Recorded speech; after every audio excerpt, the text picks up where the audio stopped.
Bonjour et bienvenue au Point Information Jeunesse Hautefeuille. Vous êtes sur la chaîne Actis de l'information jeunesse. Je suis Julien, je suis informateur jeunesse. Cette émission est réalisée en partenariat avec Radio Grand Paris. Bonjour Nicolas. Comment tu vas?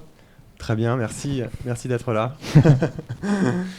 Donc nous nous retrouvons donc chaque mois pour une émission consacrée à l'information jeunesse, comme vous le savez, c'est-à-dire que nous sommes là pour discuter avec vous bons plans pour la jeunesse, dispositifs de la ville de Paris qui vous concernent, rencontres avec des professionnels, témoignages avec des jeunes. Et d'ailleurs, cette émission est votre émission, elle vous est ouverte à vous les jeunes. Vous pouvez donc venir témoigner sur les sujets qui vous touchent, qui vous concernent, sur lesquels vous souhaitez vous engager.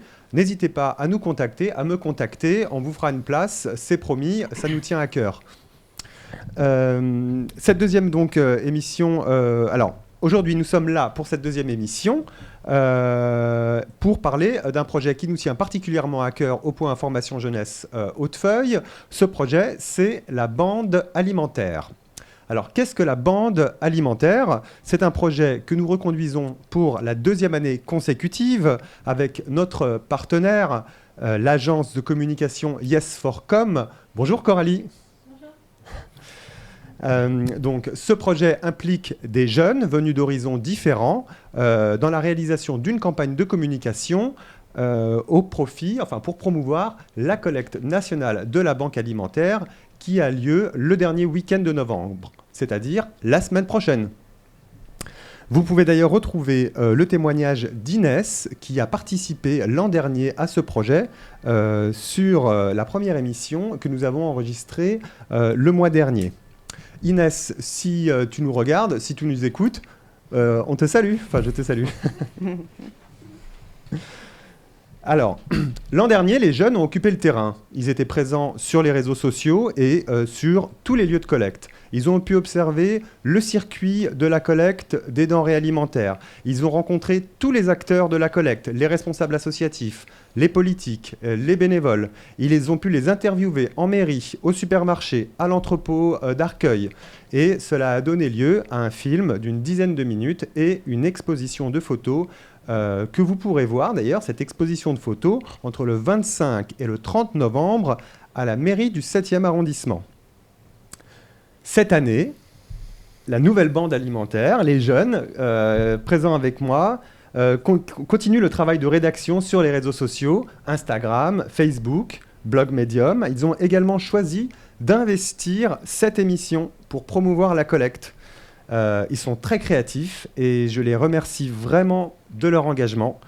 Ils s'appellent Abby, Juliette, Meriem, Pablo et Yelena. Ce soir, avec nous, présent de la bande, Yelena. Bonjour Yelena. Bonjour. Est-ce que tu peux te présenter succinctement, s'il te plaît ? Alors oui, je m'appelle Yelena, j'ai 20 ans et je suis étudiante en 3e année d'une licence administration économique et sociale à l'université Panthéon-Sorbonne Paris 1. Merci Yelena. Je t'en prie. Et Juliette. Bonsoir Juliette. Bonsoir Julien. Alors moi c'est Juliette, j'ai 20 ans, je suis en 3e année de licence de sciences politiques à l'université Paris 2 Panthéon-Assas. Merci Juliette. Alors nous allons donc tout de suite passer à notre première séquence et à une première interview. Et pour cela, je passe la parole à Juliette. Merci. Alors ce soir, nous accueillons Madame Farlotti, présidente de la Banque alimentaire Paris et Île-de-France depuis 2017. Bonsoir. Est-ce que vous voulez en quelques mots nous présenter un peu votre parcours ? Comment vous êtes arrivée à la présidence ? Oui, moi je suis présidente de la Banque alimentaire donc de Paris et d'Île-de-France depuis 4 ans et demi maintenant et bénévole dans l'association depuis une dizaine d'années. En fait, je connaissais les banques alimentaires un peu comme tout le monde par la collecte de fin novembre, mais je ne connaissais pas du tout le travail qui se fait tout au long de l'année. Et il y a 10 ans, on a déménagé sur Arcueil. Et il se trouve que le siège de la banque alimentaire était à côté. Donc, j'ai commencé par y aller de temps en temps, par faire du tri de denrées alimentaires, un petit peu comme tous les gens qui commencent. Et puis, petit à petit, j'ai pris d'autres responsabilités. Je me suis occupée de la collecte pendant 3 ans. Et j'ai fini par devenir présidente. Quel beau parcours. Alors nous, ce qu'on vous propose ce soir avec la bande, c'est de parler un peu de la banque alimentaire de manière un peu ludique. C'est-à-dire qu'on a créé un quiz qu'on a diffusé sur nos réseaux sociaux. Et donc, je vous propose qu'on joue ensemble et qu'à l'issue de chaque question, vous puissiez nous donner un petit témoignage ou des petites anecdotes que vous avez sur les différents sujets. Vous êtes tous prêts ? Super, On c'est est prêts. parti.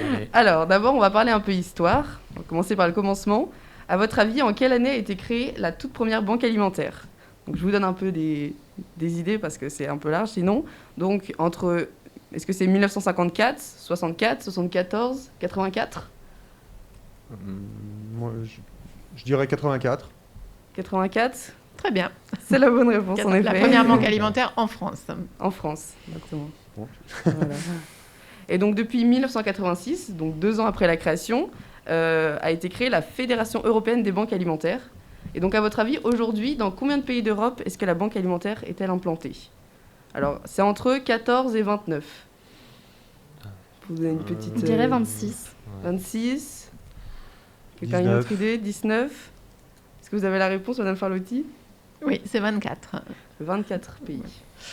Donc, c'est des pays qui ont rejoint les banques alimentaires petit à petit et qui fonctionnent toujours sur la distribution d'aide alimentaire aux personnes en difficulté. Mais voilà, il peut y avoir des variations entre les pays. En France, par exemple, les banques alimentaires ne distribuent pas directement l'aide aux bénéficiaires, mais à des associations partenaires. Et donc, en 84, la première banque alimentaire qui a été créée en France, c'était la Banque alimentaire de Paris et d'Île-de-France. Donc, qui a démarré dans l'entrepôt d'Arcueil, qui est toujours notre siège actuellement. Donc, on commence à être un peu à l'étroit, puisque depuis, malheureusement, l'activité n'a fait qu'augmenter. Et donc, 500 mètres carrés, au début, c'était très bien. Aujourd'hui, on a dû ouvrir d'ailleurs un deuxième entrepôt sur l'Île-de-France. Et donc, en fait, la création des banques alimentaires par Bernard Dandrel, c'est venu du constat qu'il y avait d'un côté, dans notre pays, beaucoup de nourriture jetée, de gaspillage, et de l'autre côté, des personnes qui ne pouvaient pas se nourrir correctement. Donc, le principe des banques alimentaires, ça repose sur ces 2 piliers. C'est d'une part la lutte contre le gaspillage, mais pour aider les personnes les plus démunies. Merci. Donc, 24 pays en Europe, et à votre avis, combien de banques alimentaires en France ? Parce qu'on est implanté sur tout le territoire. Je peux vous donner un peu un ordre d'idée. Ouais. 59, 69, 79, 89. Alors, sachez, pour vous donner un peu une indication, sur Instagram, nos abonnés ont plutôt dit 79. 89, allez, presque une par département. Je dirais 79. Eh ben, c'est Instagram qui a raison cette fois-ci, désolé Julien. 79 banques alimentaires en France. Et donc, ces banques alimentaires qui existent depuis 35 ans, à votre avis, combien de repas ont-elles distribué ? Alors, quand même, je vous donne un ordre d'idée, ça se chiffre en millions. Non, quand même pas des dizaines de millions. 1, 2, 3, 4... Oh, je me suis trompée, milliards. C'est encore mieux que ça. Alors, c'est 4 milliards. Ah d'accord. Très bien. Ok, 4 milliards, d'accord. Oui, donc une banque alimentaire par département, c'était bien vu, sauf que ce n'est pas tout à fait comme ça dans tous les départements. Par exemple, en Île-de-France, on n'a qu'une seule banque alimentaire pour toute l'Île-de-France. Oui. Et il y a encore quelques départements où la banque alimentaire n'est pas présente. Donc, si les banques alimentaires existent, c'est évidemment parce qu'il y a des gens dans le besoin. À votre avis, diriez-vous que le taux de pauvreté, depuis le début du XXIe siècle, est-ce qu'il a augmenté, est-ce qu'il stagne, ou est-ce qu'il a heureusement diminué ? Malheureusement, je pense qu'il a dû augmenter, je pense. Oui, il a augmenté, c'est bien pour ça que l'entrepôt ne suffit plus, parce que les besoins augmentent. Oui, voilà, le taux est en augmentation constante, et puis on constate d'ailleurs qu'à chaque crise, on a une augmentation très nette du nombre de bénéficiaires de l'aide alimentaire, et que quand cette crise redescend un peu, par contre, les besoins, eux, ne diminuent pas.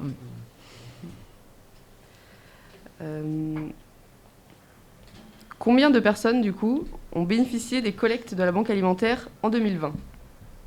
À votre avis, c'est entre 1,1 et 4,1 millions.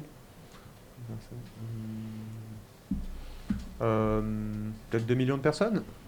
Oui, c'est 2,1 millions. Bon. La bonne réponse. Bravo. J'ai visé au milieu, quoi, en fait. C'est ça.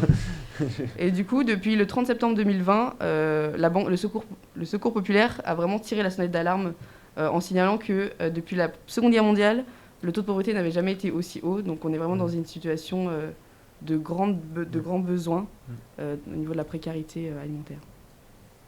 Voilà. Alors, au niveau logistique, sur l'année 2019-2020, il y a eu 130 000 bénévoles mobilisés pour la collecte de novembre.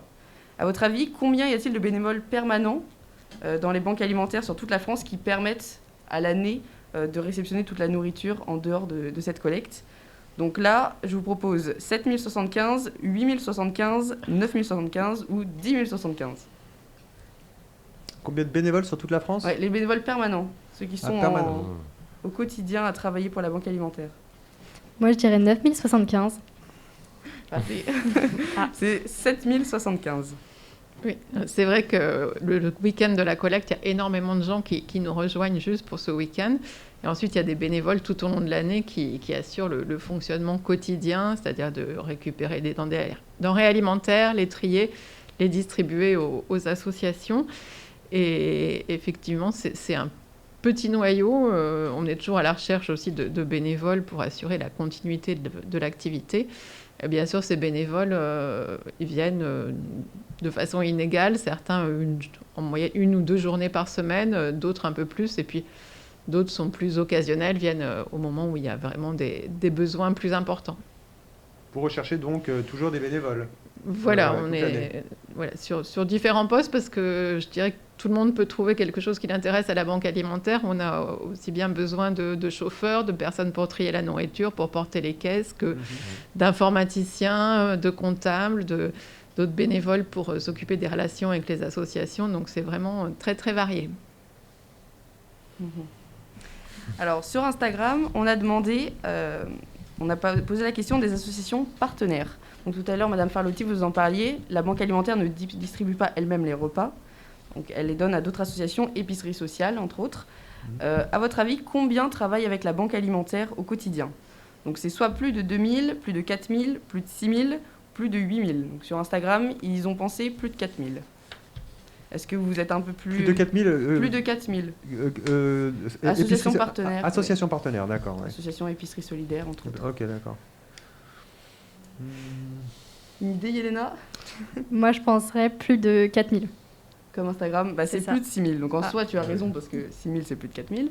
Mais voilà, c'est exactement 6011 associations partenaires. Ce sont les chiffres que j'ai de 2020. Oui, c'est-à-dire que ça varie, peut-être pas tous les jours, mais ça augmente régulièrement. Et en Ile-de-France, on a environ 370 associations partenaires qui sont très variées, puisque ça peut être aussi bien des associations qui font partie de grands réseaux nationaux, comme la Croix-Rouge, le Secours catholique, les CCAS, donc les centres d'action sociaux des mairies, des épiceries sociales, où là, le principe, les personnes viennent faire leurs courses un peu comme dans un magasin, mais ne payent qu'une petite partie du montant réel des produits. Il y a des associations qui distribuent des repas, il y en a d'autres qui distribuent des colis, donc c'est vraiment très, très varié. Il y a beaucoup d'épiceries sociales dans Paris? Alors, sur l'Île-de-France, dans nos associations, on a à peu près 90 épiceries sociales, donc entre un quart et un tiers. D'accord. Et sur Paris, il y a plusieurs épiceries sociales qui dépendent directement d'un CASVP, donc du Centre d'action sociale de la ville de Paris, ou qui sont aidées par la mairie de Paris. Les épiceries sociales dépendent forcément de la CCAS? Non, pas forcément. Non, ça peut être des associations indépendantes aussi. Alors, donc 2020, ça a été une année un peu particulière. Le taux de pauvreté a beaucoup augmenté. Mais par contre, il y a quand même... les résultats sont assez prometteurs dans le sens où les tonnes de nourriture qui ont été sauvées du gaspillage alimentaire, donc que la banque alimentaire a pu récupérer auprès des magasins notamment, ont augmenté. À votre avis, est-ce qu'ils étaient de l'ordre de 45 000 tonnes, 55 000, 65 000 ou 75 000 ? Je ne sais pas du tout. Moi, un indice, je vous dis, soyez ambitieux. Bon, alors 75 000. Hein, 75 000, c'est la bonne réponse. Ça représente 225 millions de repas. 200, oui. C'est énorme. C'est quand même des beaux résultats. Oui. Et il faut savoir que le gaspillage alimentaire en France, à tous les niveaux, que ce soit du producteur jusqu'au consommateur, c'est 10 millions de tonnes. Donc c'est vraiment énorme. Et voilà, les banques alimentaires ne récupèrent qu'une petite partie de ce gaspillage. Alors, pour conclure ce petit quiz, on a pensé avec la bande à des questions un petit peu plus fun. mais toujours en lien avec la banque alimentaire évidemment. Quelle célébrité a parrainé une banque alimentaire? Alors on vous propose Tony Estanguet, champion olympique de canoë en 2012, donc qui aurait parrainé une banque en Gironde. Paul et Morand, des champions du monde de lancer de tongs en 2019. Les Dragons de Rouen, une des équipes de hockey sur glace les plus titrées du championnat français en 2017. Ce serait une banque à Rouen. Ou alors Victor Dubuisson, star du golf français en 2015. Alors un indice, il y en a deux. Les deux bonnes réponses. Moi, je vais dire Tony Estanguet. Tony déjà. Estanguet. Une idée? Peut-être les Dragons. Eh ben, vous avez vu juste, L'équipe c'est les deux de- bons. Malheureusement, Paul et Morand n'ont pas accepté. D'accord. Ne se sont pas tournés vers nous après avoir lancé leur magnifique tongs. Voilà. Et enfin, la question que tout le monde se pose, pourquoi des gilets orange? Parce que ce sont, là vous voyez peut-être Coralie derrière qui porte le magnifique gilet des bénévoles. Voilà. Donc nous, on a essayé d'imaginer des réponses. Vous allez me dire si vous pensez... Merci Coralie. Magnifique. Vous allez me dire si vous pensez une de ces réponses plausible. Alors, pour briller dans la night, parce que l'orange c'est la couleur du dynamisme, Ouais. parce que les bénévoles sont des chasseurs de denrées, donc à la manière des chasseurs dans les bois, du orange pour la forêt qui est la ville, la jungle qui pourrait être la ville, parce que les oranges c'est bon, miam miam, soyons terre à terre, parce que les bénévoles en réalité n'acceptent que les aliments oranges, carottes, citrouilles, sauce bourguignonne, etc. Malinx le lynx, vous me direz. Alors, qu'en pensez-vous? Est-ce que, Madame Farlotti, est-ce qu'une de ces propositions est la bonne?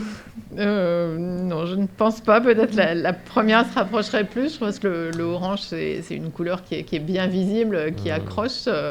D'ailleurs, la semaine dernière, j'ai croisé 3 personnes en gilet orange. Je les ai tout de suite repérées. Oui, voilà. Ah bon?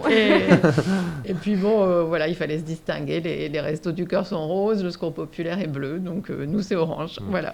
D'accord. Très, très bien. C'est une bonne réponse. Enfin, elle nous plaît. Elle nous plaît, ouais. Est-ce que vous voulez nous dire un petit mot plus précisément sur la BAPIF?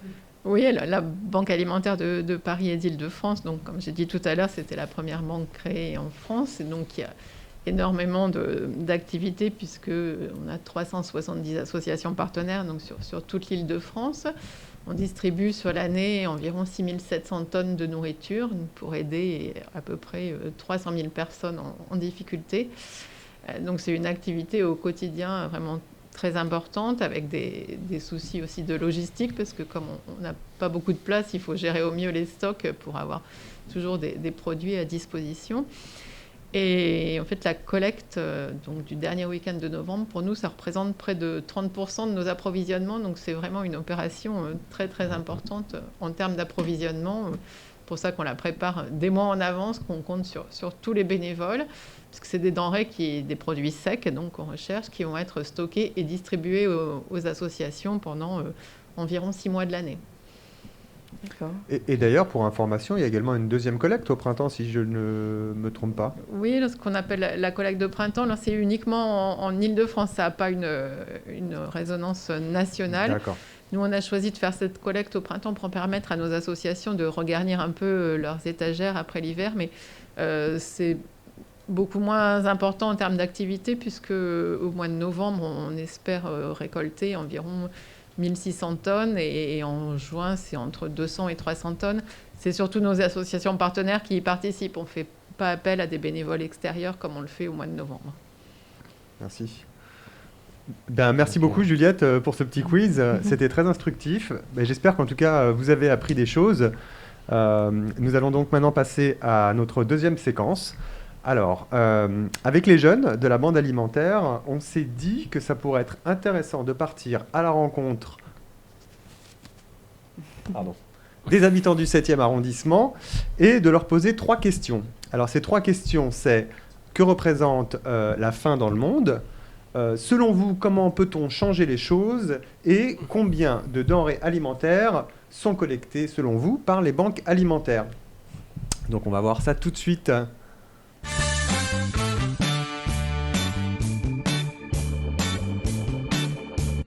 La faim dans le monde, c'est un sujet un peu, très complexe parce que avec les inégalités dans les différents systèmes politiques, il y a différentes sortes de faim, si on peut dire ça comme ça. Mais la faim dans le monde, c'est clairement les gens qui n'ont pas accès à une alimentation comme nous, on pourrait avoir en tant que privilégiés. Et, c'est triste parce qu'il y a beaucoup de gaspillage en France. On jette, on fait que ça. Et comme j'ai un ami qui est dans une tente en face du cimetière, et il m'a apporté, il m'a dit il jette tout, alors tiens, je te donne. Alors la faim dans le monde, c'est un vaste problème. Je pense qu'il y a plusieurs... c'est un problème récurrent déjà. Et c'est un problème qui concerne essentiellement les pays en développement, les pays d'Afrique, les pays d'Asie. Donc il faut relativiser le problème de la faim dans le monde. C'est très différent entre les pays développés et les pays en développement. Déjà, donc premier point. Mais la vraie échelle des problèmes, c'est effectivement dans les pays en développement où le problème va aller de mal en pis avec ces phénomènes de changement climatique, de sécheresse. C'est un gros problème et c'est surtout en comparaison avec toutes les ressources qui sont gaspillées. En fait, le monde pourrait nourrir tous ses habitants.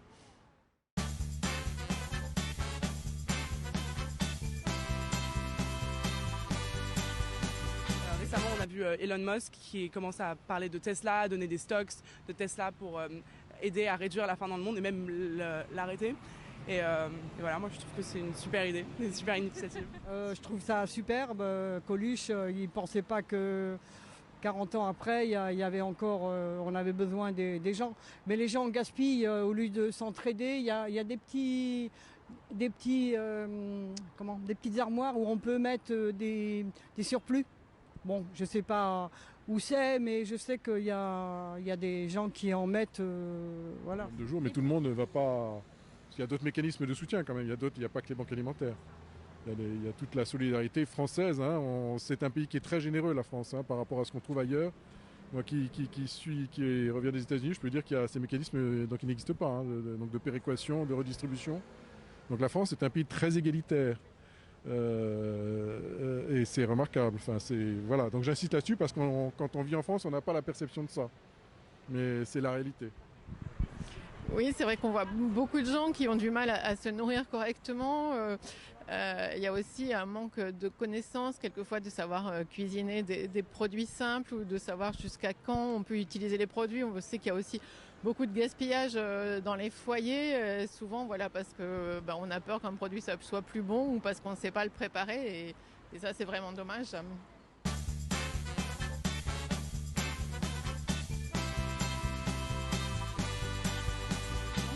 Ouais, 370 millions. Mais c'est en France ou dans le monde? En France. Ah ok, d'accord. 370 millions, ouais. 370 millions. Oh, je sais pas, 10 000. En France, c'est de l'ordre de 10 millions, je crois, en tête. En Ile-de-France, c'est l'équivalent de 12 millions de repas. Donc en France, je vais dire que c'est 10 fois plus, 120 millions. 225 millions. Voilà le chiffre exact. Et pour vous sensibiliser, sachez que dans 2 semaines aura lieu la collecte nationale le samedi 27 novembre. D'accord. Voilà.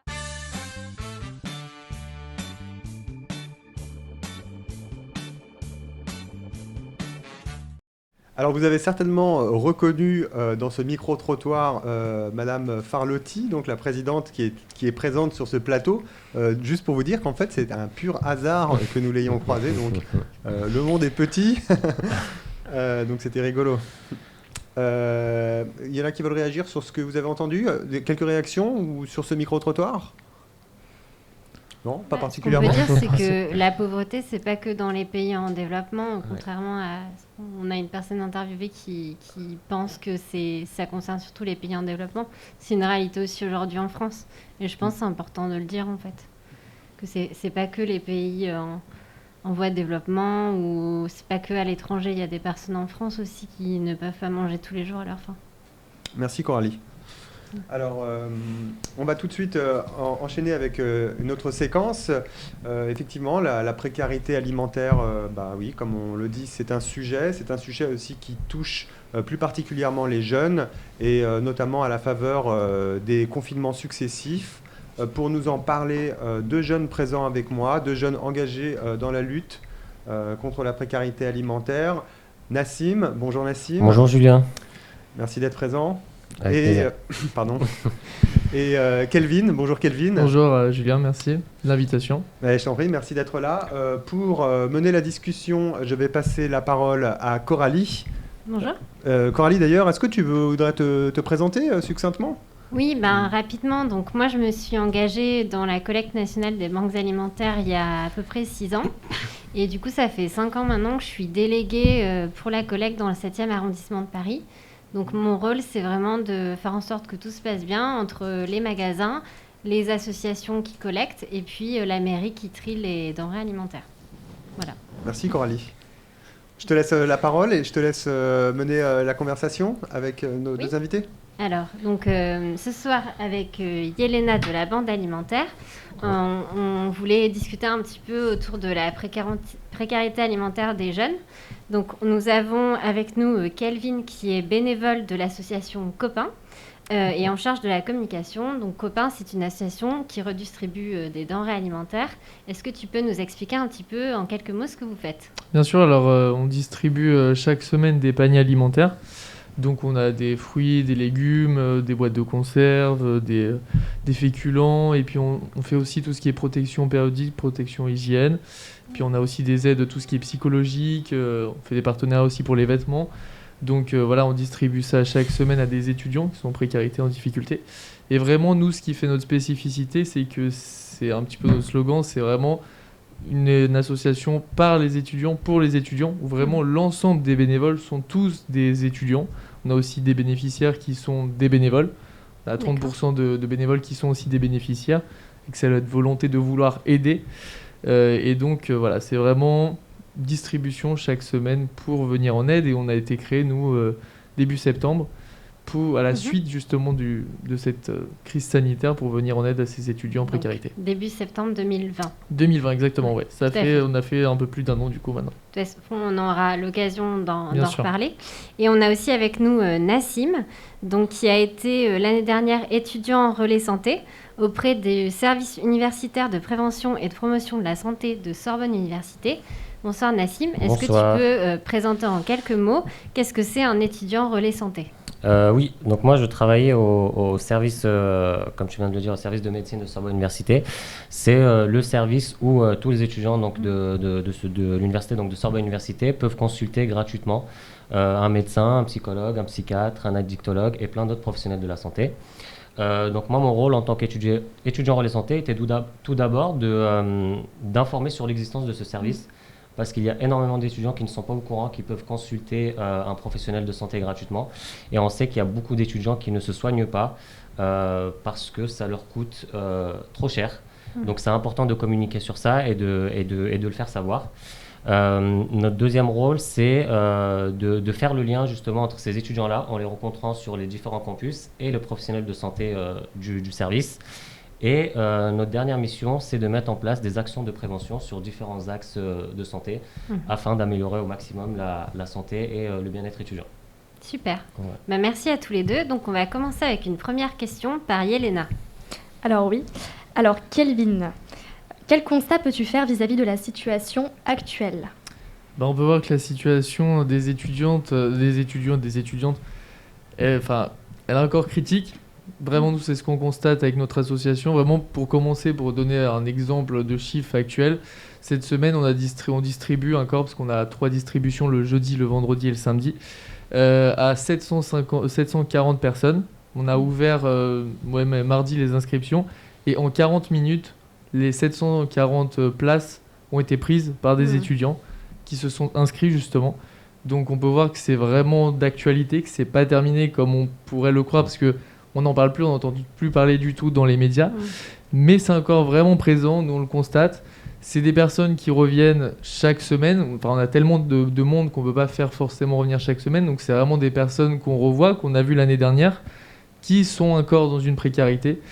Et du coup, c'est pas terminé, c'est encore présent.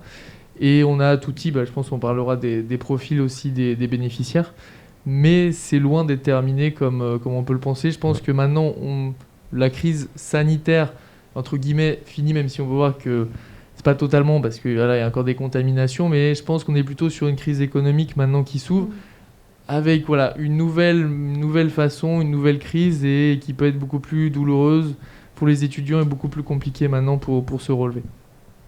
Très bien, merci. Et justement, Nassim, quelles sont selon toi les répercussions de cette crise sanitaire sur la précarité étudiante ? Je pense que les répercussions sont énormes parce que la population étudiante est l'une des plus touchées par cette crise sanitaire. Tout d'abord sur un aspect financier, parce qu'il y a plein d'étudiants qui ont perdu leur travail, le petit job qui leur permettait de subvenir à leurs besoins à cause de cette période.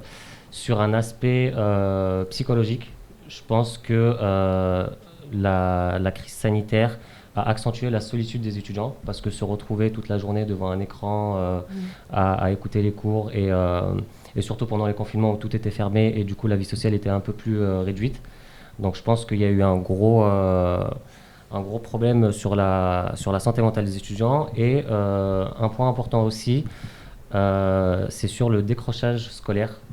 Je pense que beaucoup d'étudiants ont eu des difficultés à s'adapter à ce nouveau rythme. Et ça a créé beaucoup de difficultés justement là-dessus. Et peut-être une question supplémentaire. Comment toi tu as ressenti justement le lien entre santé et alimentation et notamment santé et précarité alimentaire alors peut-être tous les deux depuis 2020 et encore aujourd'hui? Je pense que tout est lié en fait. Je pense que la précarité va avec la santé, avec la précarité alimentaire. Un étudiant qui est en précarité financière, sa situation va forcément impacter tous les aspects de sa vie et aussi justement alimentaire et à tous les niveaux. Et c'est vrai que pour revenir comme on parlait, il y avait cette précarité alimentaire justement, il y avait ce souci constant corrélé en plus avec le confinement, avec l'enfermement. Et du coup, c'est vrai qu'il y avait peut-être ces soucis de santé parce que on s'alimente moins, des fois on saute des repas, on a moins de force, on peut moins être concentré, mais aussi il y a cette santé mentale qui joue. Et nous, on avait énormément d'étudiants qui venaient ou d'étudiantes qui venaient justement parce que c'était la sortie pendant le confinement. C'était la possibilité, nous, parce que nos distributions, c'est on met de la musique, pendant qu'ils patientent dans la queue, on leur distribue du chocolat chaud, du café, du thé, on discute avec eux, on les tutoie. Donc c'est vraiment ce rapport. Et du coup, c'était vraiment pour eux le fait de dire, on vient, c'est notre sortie, on rigole, on discute. Et ils nous disaient même s'il n'y a pas de distribution alimentaire, même si on ne part pas avec un panier, juste le fait de vous avoir vu, juste le fait d'avoir discuté avec vous, ça nous fait du bien, vraiment, on a besoin de ce contact. Et c'est là où on voyait vraiment l'isolement des étudiants qui se retrouvaient seuls à Paris, parce que nous on a une majorité d'étudiants étrangers, plus de 60% de nos étudiants de nos bénéficiaires sont étrangers, et du coup c'était le fait de se retrouver seul à Paris et d'un coup de pouvoir parler à personne. Donc la santé mentale joue aussi énormément, et je pense que si on regarde peut-être sur les résultats scolaires, ça a peut-être joué. Donc le fait c'était aussi de les soulager de ce côté-là. Certainement. Alors, Yelena, elle avait une question justement sur l'engagement des jeunes. Exactement. Alors, Kelvin, quelle place occupe l'engagement des jeunes dans la sécurité alimentaire et est-ce suffisant ? Alors, c'est vrai que nous, comme je disais, notre association, c'est exclusivement des étudiants justement qui s'engagent quotidiennement en tant que bénévoles pour venir en aide. Alors après, j'ai pas forcément de chiffres autres, mais je vois que on a quand même une grande majorité d'étudiants justement qui, le fait que on peut dire le pouvoir ou autres ne vont pas faire forcément grand chose, vont eux-mêmes s'engager justement en se disant on voit nos camarades de classe. Justement nous c'est le constat que les 6 cofondateurs ont fait justement pour créer cette association, c'est en se disant on voit qu'il y a des personnes qu'on connaît qui sont dans nos classes qui ont des difficultés pour pouvoir se nourrir, pour pouvoir finir le mois et donc choisir entre finalement les études et le fait de pouvoir se nourrir. Et du coup, je pense que il y a cet engagement vraiment de la jeunesse qui a pris conscience que s'ils le faisaient pas eux-mêmes, on va pas forcément le faire pour eux. Alors ça a mis en lumière grâce à la crise sanitaire des étudiants, la crise étudiante, mais c'est les étudiants qui le font, et comme nous, comme je vous disais, c'est 30% des bénévoles qui sont des bénéficiaires aussi. Donc je pense que ça. Après il y a ces mouvements de jeunesse, je pense, où ça a permis on sache un petit peu plus sur les réseaux sociaux avec des manifestations autres. Dans les universités aussi, on voit que ça s'engage, peut-être un peu plus maintenant, mais voilà. Seul, on ne pourra pas faire non plus tout ensemble. Il faut aussi avoir des personnes autour qui nous aident et qui nous donnent les moyens de pouvoir le faire. Bien sûr. Et alors, je trouverais intéressant, Nassim, que tu nous expliques un petit peu, du coup, en 2020, qu'est-ce qui a été mis en place avec le service universitaire de santé de la Sorbonne ? Donc nous, ce qu'on a fait à la rentrée 2020, on a mis en place des distributions de petits déjeuners. En fait, c'était une action de prévention qu'on organisait déjà bien avant la crise sanitaire, qu'on faisait sur les différents campus, donc sous forme de buffet. Et donc à l'arrivée de la crise sanitaire, on s'est posé la question de comment on pouvait adapter notre action et de pouvoir proposer ça aux étudiants.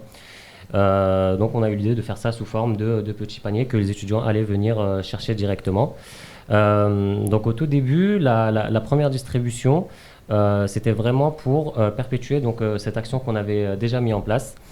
Et en fait, on s'est rendu compte qu'il y avait un réel besoin.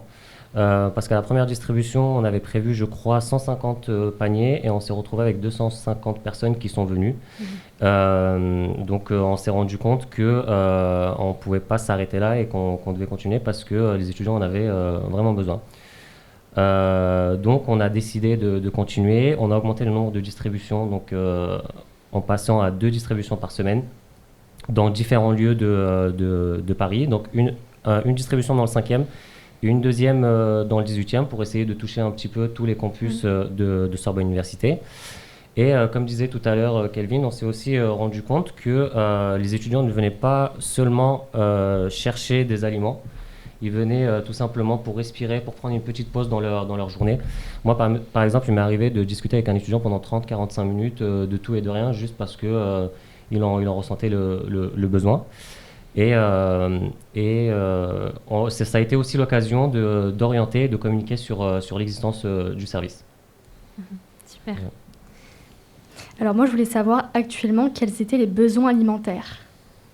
Alors, en général, c'est vrai que on distribue un petit peu de tout. Comme je disais, nous, des produits légumes, on essaie justement d'apporter une alimentation qui soit assez variée, qui soit assez riche, que ce soit pas forcément que des féculents, des pâtes, mais que ce soit quand même assez équilibré pour la santé. C'est vrai qu'on fait avec beaucoup justement d'épiceries aussi, de magasins, par exemple bio ou autres, où on récupère les invendus pour éviter aussi le gaspillage. C'est vraiment, on essaye de faire à la fois de la solidarité et lutter contre le gaspillage. Donc du coup, voilà, on essaye des fruits, des légumes, des boîtes de conserve. C'est vrai que des denrées qui soient assez longues pour qu'ils puissent les conserver, des plats préparés aussi des fois. Donc c'est vrai que c'est en totalité, il peut apporter toute la journée. C'est vrai qu'on fait pas que ça justement pour essayer d'aider autrement sur des produits hygiène, mais c'est vrai que ça aide là-dessus. Ok. Et tu nous disais tout à l'heure qu'il y avait différents profils. Est-ce que tu peux nous en dire plus ? Bien sûr, alors nous, principalement, comme je disais, on a vraiment des étudiantes en grande majorité. Parce que voilà, nous, c'est à peu près 67% d'étudiantes, parce qu'on a fait une étude du coup l'année dernière pour savoir le profil de nos bénéficiaires. Parce qu'on fait aussi quelque chose que pas forcément toutes les associations font, c'est justement distribuer des produits hygiéniques, des protections périodiques qui coûtent très cher. Et où les étudiantes ne peuvent pas forcément justement s'acheter. Des fois, c'est soit j'achète ça, soit je me nourris. Donc, c'est de faire ça. Donc, c'est pour ça qu'on a une grande partie. C'est vrai que c'est assez compliqué. Après, comme je le disais, on a aussi 60% d'étudiants étrangers qui viennent. Donc là aussi, des nouveaux étudiants qui sont arrivés à Paris. Parce qu'en fait, nous, on ouvre vraiment à tous les étudiants. Il n'y a pas de critères de bourse ou autre parce que ça en exclut pas mal. Donc, c'est juste le fait de venir, de présenter sa carte étudiante. Donc voilà, tous les étudiants peuvent venir s'inscrire sur notre site. Et puis on a aussi vraiment 80% un peu plus de personnes qui sont venues pour la première fois, qui ont eu recours pour la première fois à une distribution alimentaire, justement à la suite de cette crise sanitaire, et qui reviennent. Donc c'est pour ça qu'on ne sait pas forcément maintenant le profil cette année, parce qu'ils sont venus pour la première fois, donc est-ce que c'est les mêmes personnes qui reviennent ? Mais c'est vraiment principalement ces personnes-là. Donc c'est pour ça qu'on leur vient en aide aussi avec un pôle suivi à côté et parrainage. C'est-à-dire qu'il y a des personnes, d'ailleurs voilà, s'il y a des personnes qui sont intéressées sur ce live, qui peuvent aller sur le site copain.fr et vraiment où il y a cette possibilité de chaque semaine rencontrer une personne, aller au cinéma avec elle ou avec un bénéficiaire bénévole ou par exemple faire un plein de courses. Et justement c'est le fait de les aider parce qu'ils se retrouvent seuls à Paris. sans connaître personne, sans famille, qui sont loin. Et aussi, on les aide dans les recherches de stages, de jobs, d'emploi, pour que maintenant, ils puissent retrouver un peu une vie normale, seuls, et regagner eux-mêmes de l'argent. Et Nassim, sur le profil des étudiants bénéficiaires, est-ce que c'était à peu près les mêmes ou... Oui, c'était exactement les mêmes. Nous, lors de notre première distribution, on a eu des profils très variés, parce que c'était une première, les gens étaient peut-être un petit peu curieux aussi. Mais au fil des distributions, on retrouvait toujours les mêmes personnes. Comme a dit Kelvin, des étudiants étrangers donc, qui sont arrivés pour la première fois donc, en France pendant la crise sanitaire. Donc c'était très compliqué pour eux. Souvent aussi des personnes qui n'étaient pas de Paris de base, donc ils sont montés pour les études. Et beaucoup de filles également pour nous. Et voilà. Ok. Alors, je voulais juste revenir. Je crois que, Copain, vous avez l'agrément justement de la banque alimentaire. Oui, exactement. Alors, en tant qu'association du coup bénéficiaire, est-ce que tu peux nous expliquer un petit peu comment ça fonctionne ? Le fait, c'est que du coup, on va récupérer, par exemple, on était allé aussi la dernière fois récupérer par exemple des plats, récupérer des produits justement qui proviennent parce qu'on a différentes épiceries, différentes justement autres associations. On fait des partenariats avec où chaque semaine on va récupérer des denrées pour les redistribuer directement lors de nos distributions, parce qu'on fait 3 distributions le jeudi, le vendredi et le samedi comme je disais. Et du coup, c'est cet échange finalement de lutter contre le gaspillage, d'essayer. Donc on récupère les produits invendus ou les produits distribués spécialement préparés pour nous, pour justement que ce soit cette chaîne directe, cette grande chaîne de solidarité où des grosses associations font aussi avec nous des petites associations nouvelles et essayer de se développer et du coup de toucher un maximum de personnes. Super. Alors, Yelena, est-ce que tu avais une autre question avant de poser la dernière ? Non. Non. Petite question. Je pense que c'est assez clair. Voilà, on voit vraiment que la situation se détériore et que les besoins alimentaires sont grandissants. Donc, le fait que des jeunes bénévoles puissent s'engager et s'engagent de plus en plus, c'est vraiment quelque chose crucial. Voilà. Donc, je vous remercie d'avoir répondu à notre question. On voulait quand même vous demander si vous aviez une baguette magique. Qu'est-ce que vous mettriez en place en termes d'aide alimentaire maintenant tout de suite pour les étudiants ? Un peu compliqué comme question. Moi, je dirais peut-être dans un monde utopique, peut-être que tous les étudiants puissent se consacrer à leurs études à 100%, sans avoir besoin de travailler pour subvenir à leurs besoins, consacrer le temps de repos et le temps de révision aux révisions justement et pas juste au travail. Je sais pas si tu vois des solutions. Oui, c'est vrai que je vais te rejoindre là-dessus. C'est vrai, oui, que tout le monde puisse. C'est vrai qu'il y a un moment d'études, c'est aussi. Ça fait un peu mieux de dire ça, mais profiter de sa jeunesse. Donc du coup, c'est pas forcément. Si déjà à 20 ans on se soucie de comment on va se nourrir, comment on va finir le mois et tout, on se dit c'est pas le but de ce moment-là, c'est de profiter en même temps en faisant des études, en rencontrant des gens. C'est ça, d'apprendre. Se former pour la suite. C'est le moment justement pour la suite de sa carrière, avoir toutes les chances de son côté pour finalement faire un métier dont on a envie. Donc c'est vrai que la possibilité d'aider toutes les personnes là-dessus, même si c'est vrai que c'est malheureusement difficile à mettre en place. Ça, exactement, on essaye de faire un maximum, mais pas facile. Super. Yelena, tu as un petit mot de la fin ? Alors, on me prend comme ça, exactement.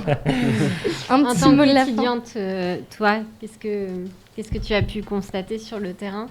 Alors, j'ai pu constater que de très nombreuses personnes et forcément des étudiants étaient dans le besoin. Donc, si je devais donner un mot, adresser un mot justement à ceux qui nous regardent, c'est vraiment participer, essayer d'être présent pour toutes ces personnes qui sont en précarité et qui sont vraiment dans le besoin, qui ont besoin de vous, qui ont besoin de personnes qui se mobilisent en fait. Donc soit en devenant bénévole, soit en devenant donateur, aidez comme vous êtes, tout simplement.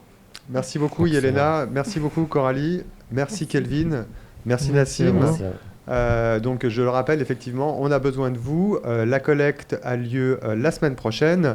Donc, rejoignez-nous, aidez comme vous êtes. Alors, pour terminer, une dernière séquence, nous allons vous faire entendre le message de la ministre Olivia Grégoire, secrétaire d'État à l'économie sociale et solidaire, qui a enregistré pour nous, tout spécialement, un joli et très beau message. On l'écoute. Comme chaque année, vous le savez, en ce dernier week-end de novembre, les banques alimentaires organisent partout en France, dans plus de 9000 magasins, écoles, mairies, entreprises, leur grande collecte nationale. Comme chaque année, votre mobilisation sera plus que jamais nécessaire pour continuer à faire vivre au long de ces 26, 27 et 28 novembre prochains les valeurs de partage, de générosité, de solidarité pour les plus précaires et les plus fragiles d'entre nous. Cette collecte, elle permet de rassembler plus de 11 000 tonnes de denrées alimentaires, ce qui représente concrètement, imaginez-vous, 23 millions de repas, comme 23 millions de moments de chaleur, de réconfort réel, pour celles et ceux qui, en France métropolitaine, comme dans nos territoires d'outre-mer, sont dans la galère, sont dans un tunnel, sont en situation de pauvreté. Parce que les banques alimentaires ont fait de leur histoire le symbole même de la main tendue en direction des plus démunis, notre mobilisation collective ne doit pas faiblir, elle doit être à la hauteur. Les membres des banques alimentaires que vous reconnaîtrez lors de ces 3 jours, grâce à leur gilet orange qu'on ne présente plus que des porteurs de repas, sont de véritables porteurs d'espoir, de fraternité, de chaleur humaine. Ils ont été et ils continuent à être à l'image du tissu associatif national envers lesquels je ne peux dire que mon admiration, des héros du ciment national, des empêcheurs d'égoïsme. La crise qui vient de passer sur le corps social, les banques alimentaires n'en avaient évidemment pas besoin. Lors des 10 dernières années, le public qu'elles accompagnent a presque été multiplié par 2. Et cette crise, vous le savez, a mis encore à plus rude épreuve l'ensemble du tissu social français. Les banques alimentaires n'y ont malheureusement pas fait exception, je dirais même au contraire. Et dans la tempête de la crise sanitaire, elles ont su maintenir le cap contre vents et marées. Mieux encore, imaginez-vous, leurs effectifs ont augmenté. Ce sont 1500 bénévoles qui ont rejoint les rangs pendant le confinement. Étudiants, travailleurs en activité partielle, retraités. Autant de visages qui, en plus d'un vital soutien apporté aux soignants, aux étudiants, au monde agricole, ont permis la redistribution de denrées aux 5400 associations et centres communaux d'action sociale, les CCAS, qui étaient partenaires. Comme ils n'ont vraiment rien lâché, vraiment, évidemment, c'était une évidence, le gouvernement ne pouvait pas les abandonner. C'est pourquoi 94 millions d'euros supplémentaires ont été alloués à l'aide alimentaire face à la crise pour soutenir tous les acteurs de la chaîne de la solidarité alimentaire française et les 100 millions d'euros qui ont été versés aux associations de lutte contre la pauvreté dans le cadre du plan France Relance. Ça n'était pas une option que d'arrêter d'aider ceux qui aident, parce que notre dynamique, au même titre que notre République, est une et indivisible. Cette action de relance, elle a subventionné 33 projets nationaux d'envergure et 576 projets régionaux. À ce titre, la Fédération française des banques alimentaires a fait partie des 12 projets soutenus à hauteur de 11,5 millions d'euros. Ça a permis très concrètement de moderniser des systèmes d'information en faveur d'un fonctionnement plus efficace de son réseau. Et au plan local, j'ai eu l'occasion d'en voir de nombreux. Ça a permis aux banques alimentaires, par exemple, de se doter de camions réfrigérés ou, en matière de logistique, d'améliorer l'organisation de leur logistique pour distribuer plus et mieux. Le soutien massif que nous avons apporté, qui est parfaitement légitime, marque, s'il le fallait, la reconnaissance du rôle absolument vital joué par l'ensemble des gilets oranges qui portent les banques alimentaires partout en France, qui participent au renouvellement d'une confiance, de la confiance d'une action où l'État, comme les associations, se mobilisent ensemble, dans l'intérêt général. Une des choses qui m'a frappé, et je terminerai là-dessus, c'est aussi à quel point nos générations ont marché main dans la main pendant cette crise sanitaire, et notamment les bénévoles des banques alimentaires. J'ai vu beaucoup de jeunes arriver lorsque les plus âgés d'entre nous étaient parfois en risque, parfois hospitalisés. Et ça fait chaud au cœur de voir que la chaîne de la solidarité, peu importe les âges et les générations, elle ne s'est pas brisée. C'était la moindre des choses que d'être à la hauteur. Et nous avons bien l'intention de continuer à l'être en fonction des besoins. Je voulais vous dire tout simplement en conclusion que pour continuer à faire couler le ciment solidaire qui unit notre société en cette fin novembre, il faut se mobiliser chacun en fonction de ses possibilités. N'oubliez pas qu'une mobilisation, ça commence par donner une boîte de conserve, un paquet de chips, un dentifrice. On a besoin, ils ont besoin de produits d'hygiène, notamment pour les enfants. Ça peut commencer très simplement en cette fin novembre, quand vous faites vos courses, voire plus, si vous avez envie de passer une journée, 2, 1 mois à leur côté. Contactez-les, ils ont besoin de nous, ils ont bien sûr besoin du gouvernement. Mobilisons-nous, ils le méritent, ils font honneur à la France.